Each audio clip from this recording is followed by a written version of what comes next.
Yeah, hello Aleph. This is another edition of Aleph. I tell you, I go everywhere and anywhere to bring you the best view when it comes to information in Kazakhstan. So today, I'm sitting with the first black architect here in Kazakhstan. So I'll introduce him to you guys. His name is Mr. Bob. Mr. Bob, nice meeting you. Thank you, Aleph. Yeah, so Nice please meeting tell you. us about yourself, Mr. Bob. How did this journey begin? Okay, my name is Bob Usoro, but my full names are Akman Pius Usoro. Bob Usoro is just my business name. Wow. I am from Akwa Ibom. I studied in Nigeria, studied at the Polytech Calabar, and then got a scholarship to study architecture in the former Soviet Union. Wow. Then I came here, finished my master's, went on to my PhD studies, and then it was the perestroika period when people wanted to learn English language. So I started as experiment, and at the end of the day, I ended up developing a method of teaching basic English grammar to Russian speakers. Wow. And I've since then, I created my company since then. Wow. So I became the first licensed architect, black architect in Kazakhstan. Brilliant. Brilliant. I'm married. I have 5 children. My son and daughter are already married to Kazakh citizens. Excellent. Yes, Excellent. and Wow. Incredible. and my Incredible. passion continues. I'm an artist. I have a very large collection of fine arts works. I have a very big collection of NFTs on OpenSea. Lovely. Lovely. And the things I do most is I do music. I like music. I once had a dancing Afro Miliki, African dancing group in Kazakhstan. Can you imagine?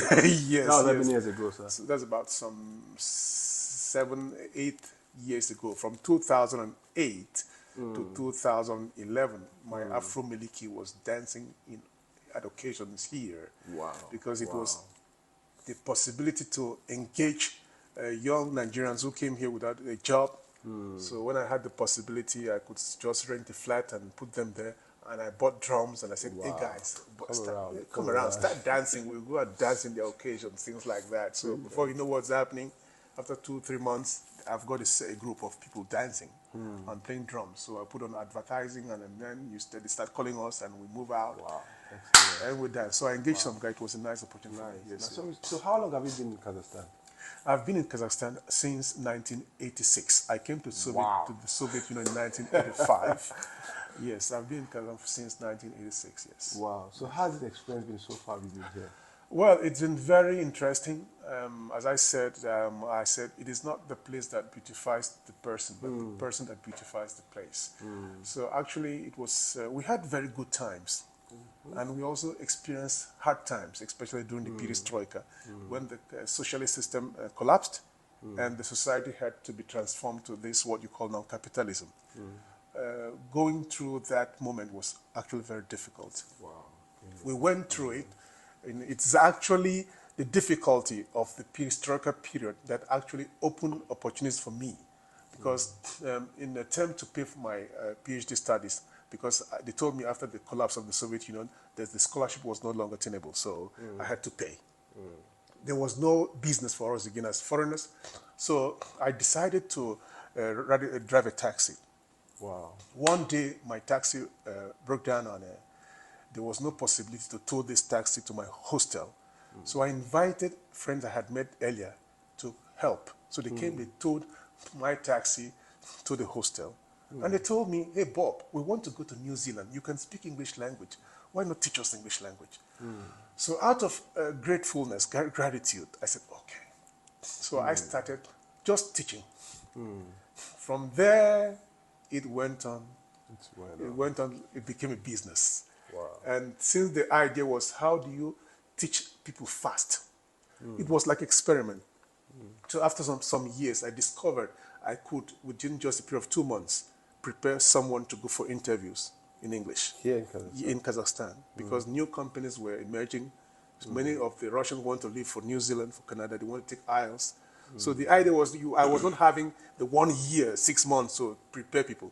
So in that circumstances of how to make it faster, I came up with a very interesting method, which I call the Bob's method. Wow. I now have the copyright. Patents Yes, and all. yeah, the patent. Was this book widely accepted by the country? It is not just what it is. I've been doing that for the past 30 years. I do some little architecture, but this because the people need English language as the society is transforming. So it occupied almost 60% of my life. So having been experienced the Soviet Union and now, Yes. what would you say with all your experience in Both seasons and systems. time? Frankly speaking, knowing that I come from a capitalist country like Nigeria, Yes. I saw the wars, and I came to Soviet Union. I saw things I took for granted. I saw good social welfare system, that people had access to free education, people had access to free medical care, people had access to housing. There was the price of things remained stable for longer periods. Like if you remember, they told me even the price of electric bills in the Soviet Union remained stable for over 30 or 50 years without change. So we noticed this, the less expensiveness of life. Then, as usual, we had a lot of propaganda from the West. It was kind of despising them, like what we did to the Chinese people. Like if somebody brought a Chinese good to you, say, "Ah, this Chinese," and things like that. So it was part of the propaganda to kind of downplay the significance of these people. This is what I've just discovered. They had almost everything you wanted. They had good food, quality drinks. If you say it's milk, it's milk. It's not something. So then the collapse came in, and people wanted to embrace another system, capitalism. I have experienced that in my country. I know what it is. So, yes, but for them, it was something new. Wow. They wanted it, okay? They saw it, and I'm seeing it too. What do I tell somebody? Not all the flamboyance in this system is worth actually retaining. It is much on the outside. Yeah, you can see flashy houses, flashy cars, but to come on to know that most of these flashy cars are bought with loans that you need to take years to pay. You see that suffering, internal suffering of people is not seen. You just see that people are actively working. So if you ask me what I noticed, I would notice peace then in people's state of mind than what I'm noticing now. Yes. Now I'm seeing the flamboyance, I'm seeing the physical extravagance and everything. But the question is, are people really that happy? Is it not just that stressful life of having to work for some?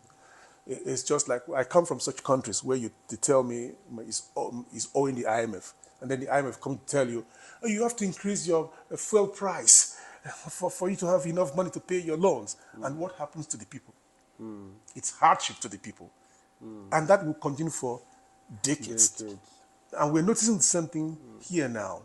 So if you ask me, what is the perfect system for humans? I think it is getting the best from both systems. Because I am so much disappointed with even the very capitalist system I am into, especially now what is happening in Africa, that have been experiencing what you call so-called capitalism. It is poverty. Wow. It is chaos. It is hunger, which is we now experiencing back there. So I think we should embody the good aspects of every system to make a society better. When was the last time you visited Nigeria? I was in Nigeria in 2016. Wow, that's a long time. It's a long time, yes. But I'm constantly in contact with my people. And the cries and the complaints I'm getting. It's not palatable. Yeah, it's not. Yes, my classmates are telling me, when I'm telling a guy, I want to drop by, I want to come there, they said, we're being honest with you. When you left in 1985, things were better than what it is now. Wow.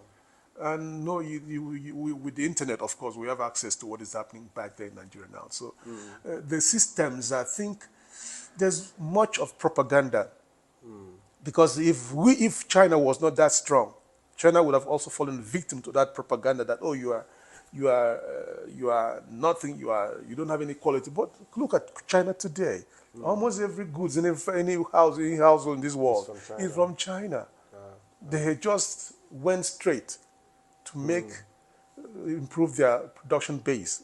And they are strong, no matter the propaganda might not be airing their achievement every day. But we know, because you turn around, China. You turn around, China. Everywhere China. You cannot dispute that. So people have their peculiar systems of development. And that's what I think Africans also should have. Very well. That's, yes. So having been traveled to all over other countries, why did you decide to stay here? Yeah, yes, I've had the possibility to travel out to Spain, to Italy, to these countries.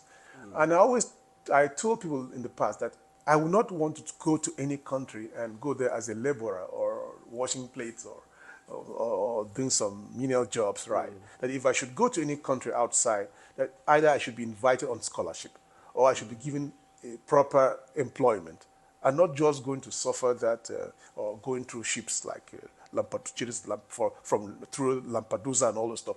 It was not for me. I always felt I could beautify the place I am.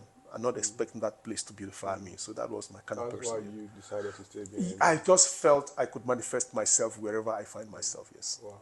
So having been here now, the first English center, you are the one that opened the first English center. Well, I'm one of the first people in the vanguard of actually teaching English language here because I'm from Nigeria. And the Kazakhstan would not afford the cost of say, inviting Britons and Americans to come and teach here for them. So we Nigerians here have contributed so much to the language development of the society. I'm one of those people in the avant-garde of that movement because I started immediately after the collapse of the Soviet Union. Wow. When I had as a PhD student, I was given 2 rooms. I used one room as a classroom and one room I slept in that room. I remember moments you would have people lined up in the corridor to the extent that when I opened my company, I had about 6 offices in the town because the need for English language was there. I had to train teachers. There is still need to now. There's still need, but not compared to that time because I could not teach all by myself. I had to train teachers to teach using the Bob's method. Then I could open offices in town, give people some franchise in other cities to use my method to teach. So we've actually, as Nigerians, we've contributed so much to the language. If it was able to quantify the contribution in terms of physical terms, I think it would be very, very great. Yeah, because Nigerians, we are the majority of the blacks here, and majority of us here teach. I mean, even those that came, when even people came from Nigeria here, and I discovered they want to teach.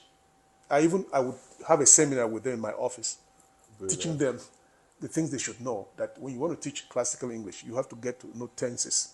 It's not just, when we spoke English in Ajegule and all the stuff, we do not pay attention to those things like tenses, little details, yes. So, but I tell them, if you want to be a teacher here, those are the things you have to know what is perfect, present perfect continuous and all those stuff. So I even had a seminar with my Nigerian guy. I said, look, so you don't disgrace yourself. I give them materials I could then for any one of them. And even somebody who doesn't even know much English language, anybody I know he has to survive, I will tell him, hey, just rent a flat. Get materials.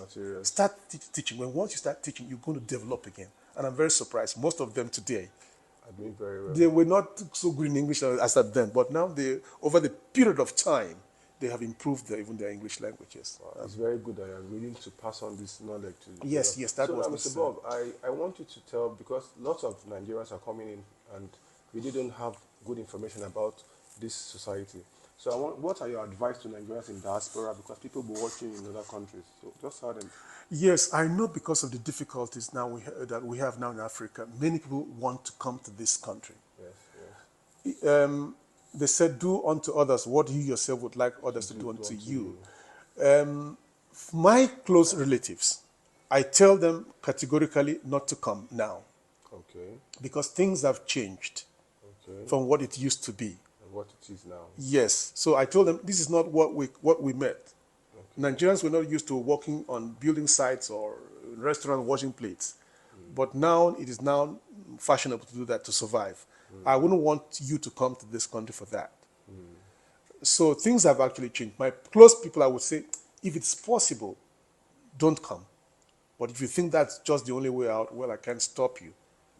It is a difficult situation now. I must have mentioned to you that we never thought of even people sharing flats in Almata. But now I'm seeing on our general chart, I need a roommate, I need a flatmate, meaning that things are becoming difficult than what Where it was. they are coming from is way more difficult. That is the truth. That is the truth. That is the truth. But I remain hopeful that the renaissance that we are experiencing now in Africa is going to touch Nigeria too. And Nigeria being a rich country, that we're going to restore our lost dignity. We pray so. Yes, I'm very hopeful. Yes. Guys, I tell you, it's with Mr. Bob is a lot really. We can keep on, and this is the second time I'm meeting, and it's been a wonderful time with him all the way. So I'll be bringing more of Mr. Bob to you guys, and I want you to just, I'll share his details below. You can contact him for anything you want to know and hear, because he's a very nice person made by nature. So Mr. Bob, I just wanted to just tell them something in Russian language, like just introduce Okay, здравствуйте, меня зовут Боб Усоро, я преподаватель английского языка, я автор методики английской грамматики методом Боба за 10 дней. See you. Don't worry, I'll drop his information so you can reach him. Thank you.